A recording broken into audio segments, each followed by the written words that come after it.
The system concierge's role is that when somebody is ready to come out of the hospital, we do in-reach into the hospital to try to ease that transition back so that people don't drop out or fall out through the cracks when that takes place. But the important thing is that we recognize that that is an issue.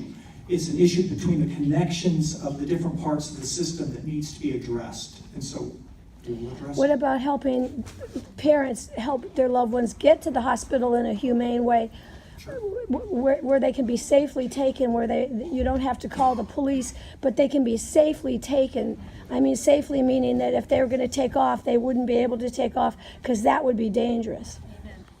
You know, do you understand? Absolutely. That's the concierge. Then I hope that you get a lot of good concierge people there, because we need them. Okay, we have a question over here.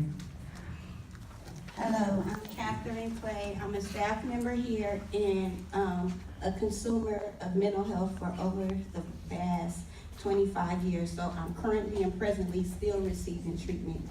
And one of the big things that I like to say is, you guys addressed it, I think it was you, Anthony, that treatment after 5 o'clock.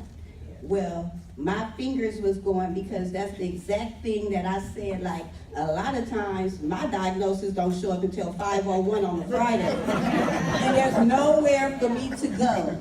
And not just that, as I speak and I represent a lot of women that receive treatment where I get my services from.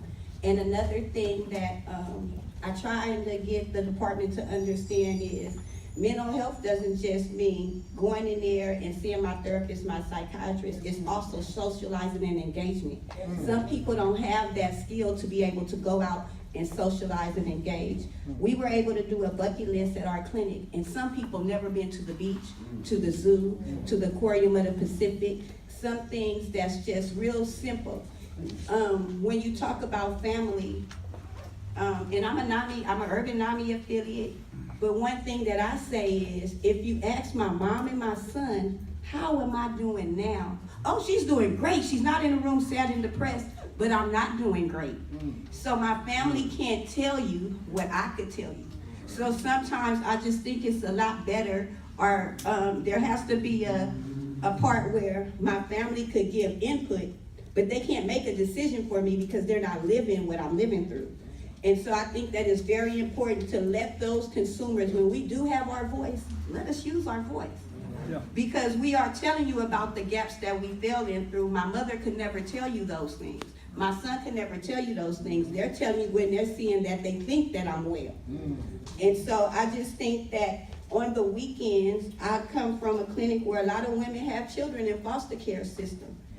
And they were not trained, or they were not taught how to be a mother. And so the skill that everybody's waiting for them to develop and get, they're not getting because of the mental illness, or because of sometimes we have generational curses that keep repeating and repeating and repeating. So I think innovatively it is time that we look at what happens after 5 o'clock?